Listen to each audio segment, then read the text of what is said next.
Hello, and welcome Defend the House viewers to the first episode of DTH Reviews, a show on DTH where two guys review video games. I know, what an incredible title. These guys must be professionals. Well, no.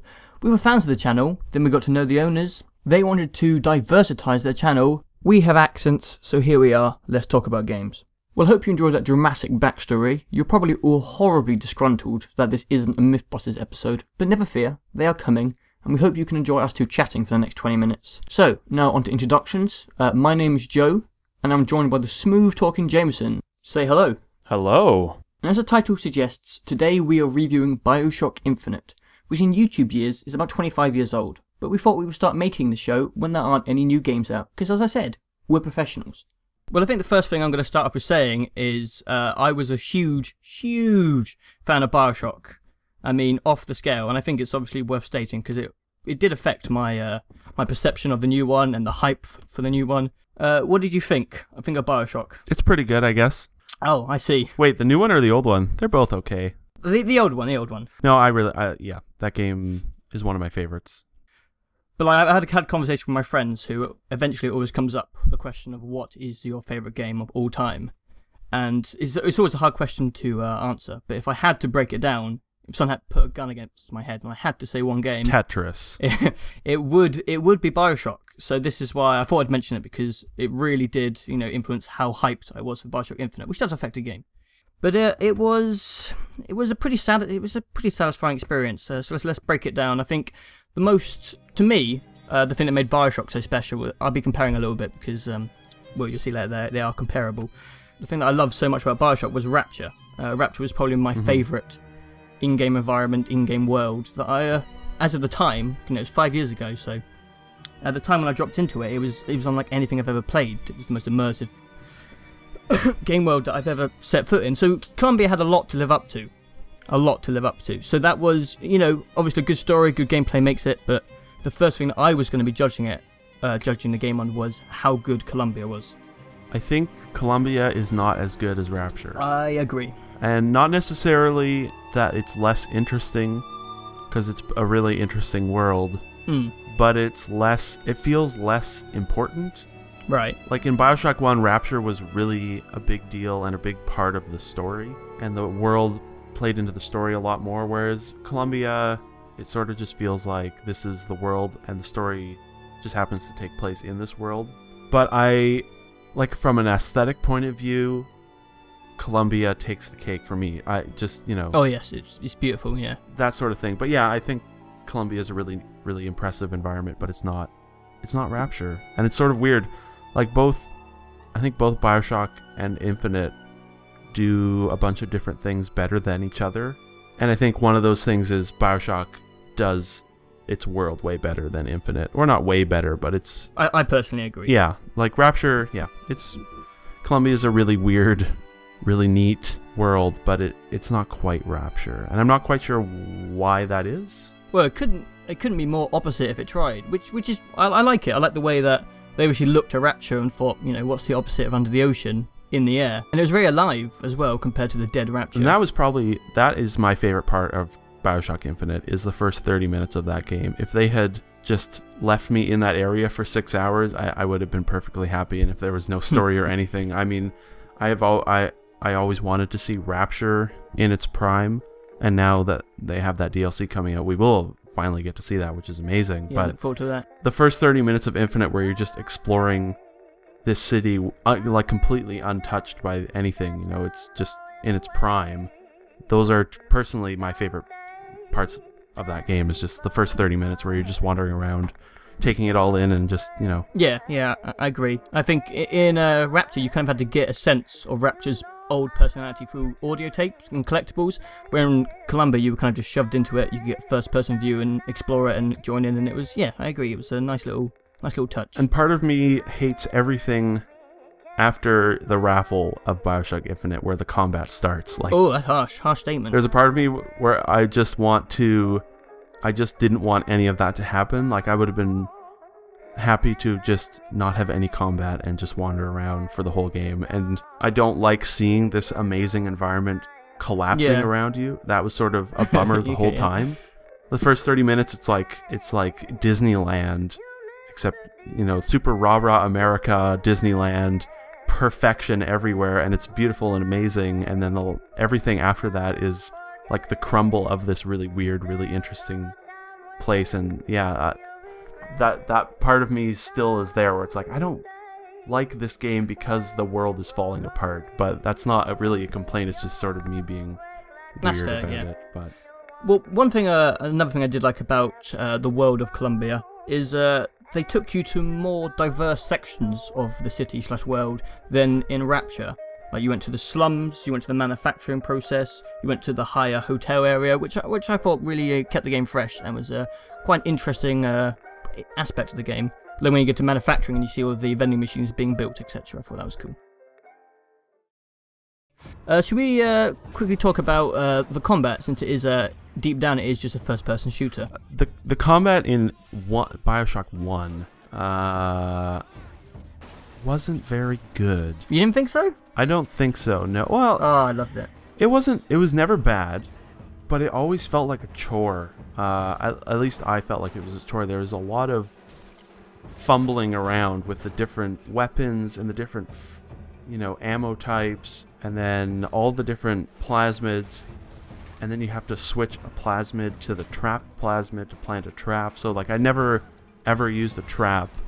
I pretty much just picked a weapon that was good, mainly the wrench, or just set them on fire, really. Yeah, a wrench, and you just upgrade your one weapon and your one plasmid, and I just sort of found myself rolling with that. And it was, I don't know, the combat was never bad in any of the games, I don't think, but it had always felt like a bit of a chore for me. Well, at the time, I thought the concept of plasmids really mixed up the combat and made it really interesting, which was my personal opinion in 2008. 8, right? 7. 7? Jesus yeah. Christ. So, I know, okay. It's getting old. Yeah. I think but in Infinite, I don't know, Infinite's combat was fun. Okay. And I know people that don't like it. I am actually going to be one of them. Because it's not like the most complex combat system in the world. It doesn't get too deep, but the areas where there are skylines in that game, and you just have all your weapons and all your plasmids and the skylines, you know, they'd always said they wanted to make it like a roller coaster ride when you're in the combat sections, and I felt like that worked really well. And I never got bored of playing it because it was always fast and fun and crazy, and I really liked that. So I wouldn't say I ever got bored of the combat, but I'm almost the opposite of you, where I actually thought the Bioshock combat was very good and clean and exciting. But when it came over to Infinite, I did enjoy it, but I didn't think for the almost 6 years, probably not quite 6 years, but 5 years that it had progressed, that it hadn't adapted enough. And it felt like Bioshock, obviously, when it's not broken, don't fix it. But it just didn't mix it up for me. I did like what you said, the skylines? Mm-hmm. Is that what they're called? There were some pretty epic scenes where you were flying around and you were bashing people off. But just for me personally, it just wasn't enough of a dynamic change. I didn't like. We haven't even talked about Elizabeth yet, but we'll get into that. Mm-hmm. But like where she could zap, or what's the word? Tear. Yeah, that's the word. She could open tear ammo / provisions into combat. I didn't find that enticing at all. I didn't find that very exciting. So I didn't find the plasmids as exciting as I did in Bioshock. It didn't feel. They felt very, paired with the last game. Like the crows were from the wasps / bees from the last game. But how about those sweet hand animations? They're so gross. Oh yeah. When he first picks them up, they're pretty nasty. A lot of them were like charging at people, or lifting up people, or throwing people. It all feels very much like a Bioshock game. Yeah, which I liked. But there's certain aspects which I thought they could have, over the 5 years, they could have pushed it. It is a bit of a bummer. I did miss the visual changes to the guns when you upgraded them. That was one thing I really liked in Bioshock, was how crazy the weapons started looking after you upgraded them quite a bit. And yeah, I'm surprised they got rid of it, actually. Didn't think about it. So there's some, again, and I think also there's not necessarily that there's too much combat in Infinite, because I think that when it comes down to it, they both probably have similar amounts of combat to combat to story ratio. Yeah, but I'd say. the combat in Infinite or in Bioshock was just sort of you versus a Big Daddy, or you versus like 2 or 3 splicers. Yeah. Whereas in Infinite, and in Bioshock, it would be like you versus a splicer, and then you'd wait a couple minutes, and then there'd be another encounter. Whereas in Infinite, I think it's more you versus like 10 enemies, but those encounters are a bit further apart. Yeah. And I don't know, by the end of that game, I was getting a little tired of fighting dudes, mainly because I just wanted to see the story progress. There was a bit of spamming near the end of the game. Especially that last battle. Oh yeah, it was a bit much. That was a bit Which much. it's great that it's great there's no boss fight. Like, because the boss fight in Bioshock 1 is the worst part of that game. Oh yeah, it's terrible. I mean, the last couple hours of Bioshock 1 aren't very good. Oof. Or, We'll you see. know, but, well, they're not bad, but, you know, just from like a gameplay point of view, Let the hate flow. it really felt like it was getting old with Bioshock 1. Whereas with Infinite, I'm just so glad that people are moving away from boss fights, because they're the worst. I hate them so much. Oh, that's a debatable debatable question, but we'll move past that. I think there was one thing that also disappointed me is the Big Daddy's kind of counterpart, you could say. I'm not sure if you would say the Songbird or the Handyman were the Big Daddy's counterpart. Probably the Handyman. But I missed the more intelligent AI behind the Big Daddy, where you had the choice, and he was he was a structure in the land, and you could interact with him and piss him off if you wanted to, or you could leave him. And then these handymen just jumped into combat and just started wailing on me, and I was just like wasting all my ammo on him, and I just didn't feel that interest that I did with the Big Daddies. So that's one more thing that I didn't quite click as well. Yeah, it was really nice to not, to have that added choice of not having to engage certain enemies in one. But yeah, there's some weird things with Bioshock Infinite. I have to say, I was not ready for the Boys of Silence section of that game. That was cool, yes, I agree. And they were hard as hell to kill if you woke them up. It was unexpectedly freaky, because I encountered the first one, because you can't skip past that first one. And I realized, oh man, you have to do a lot of fighting. So I snuck past all of them in that level after that first guy. And it was friggin' horrifying. Yeah, there was some pretty freaky / jumpy bits in the game I was not expecting. There was just that one jump scare. Oh man. It was near the end. I know exactly what you're talking about. It scared the shit out of me. I don't like jump scares. They're cheap and easy. Yeah. Like Dead Space. Too many jump scares. You just get bored of them eventually. But they showed us like one jump scare out of nowhere is really, really good. God, yeah. It ruined me.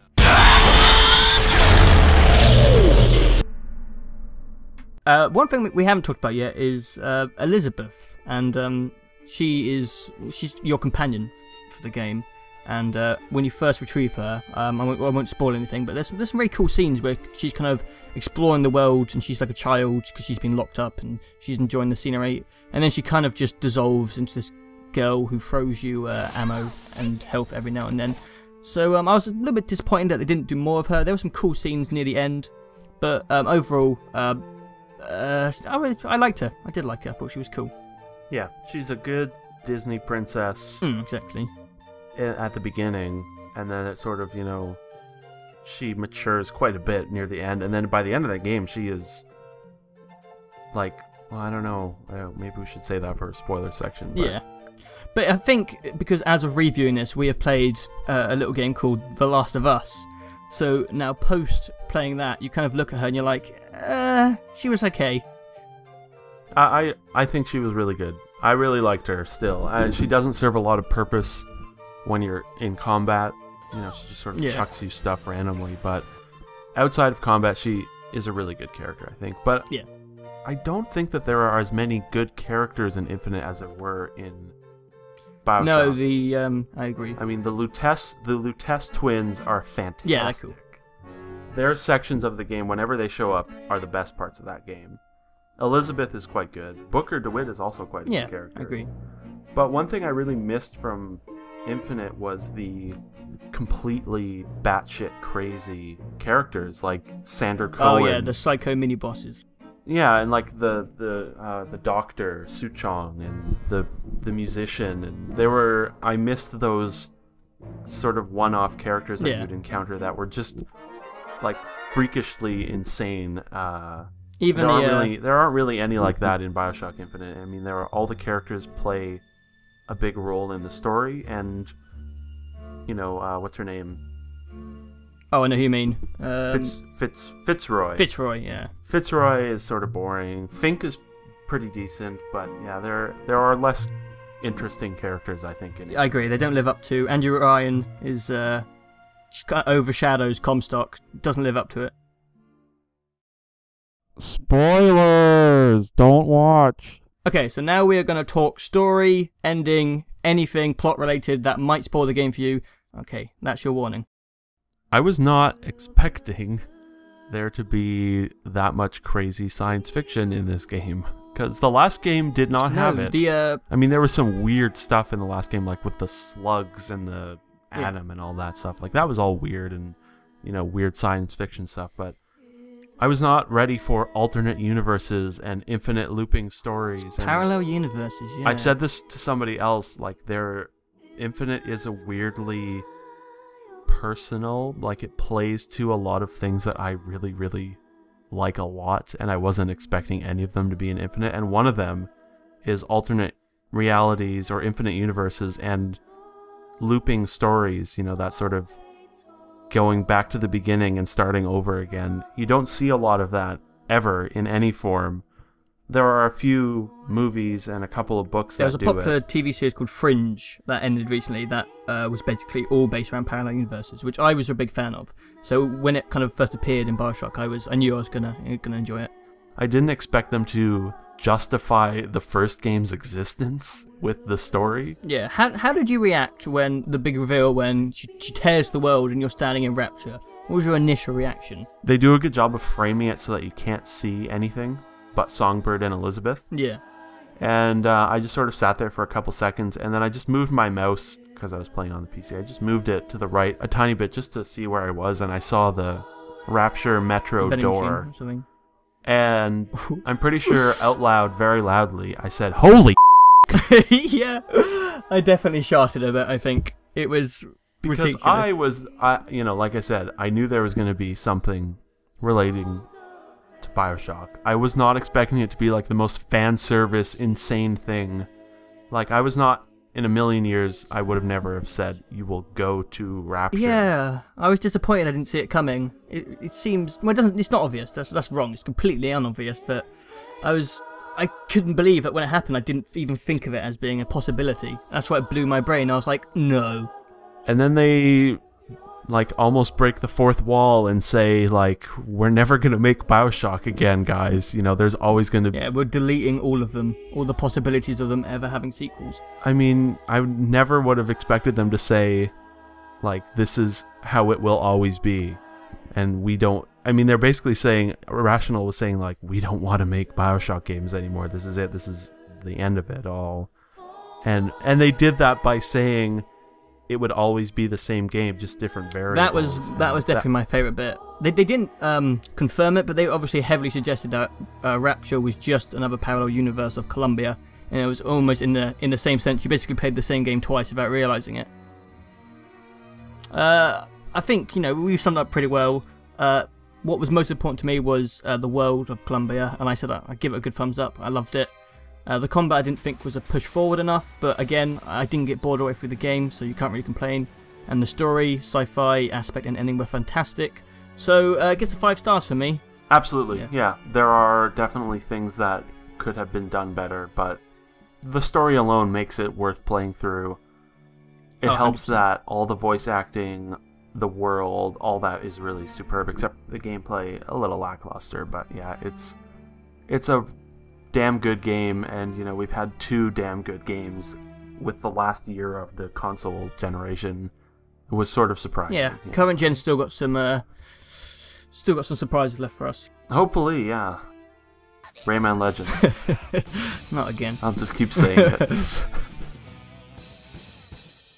Okay, so that was our first ever video review. Hopefully it's good. I don't know. If it isn't, we won't make any more. Pretty simple. We will leave forever. But if people do like it, we will make it a regular thing. We both agree that consistency and schedule is really important. We will bring consistency to the DTH channel for the first time in history. Shots fired. Yeah, cut out. We're not going to be allowed back on now after saying that. Obviously, there aren't many games coming out at the moment. We'll probably do one more review of a game that's already out, most likely Metro Last Light. But then after August 20th, it is go time, and there are games coming out from August 20th until probably next summer. So with next gen hitting, we'll be doing a lot of videos. We play a lot of games, so we're ready. Most reviews in the future won't be this long. They'll be maybe 10 minutes, but for the games that we really, really like, the really good games like Bioshock, hopefully like Grand Theft Auto, and probably Rayman Legends, we'll spend more time talking about them because they deserve it. So if you have any feedback, be it positive or negative, please post it below. And we'll take all of that feedback to make future videos better. And until our next video, goodbye, everybody. Thanks for watching, guys. Trying to get us both arrested?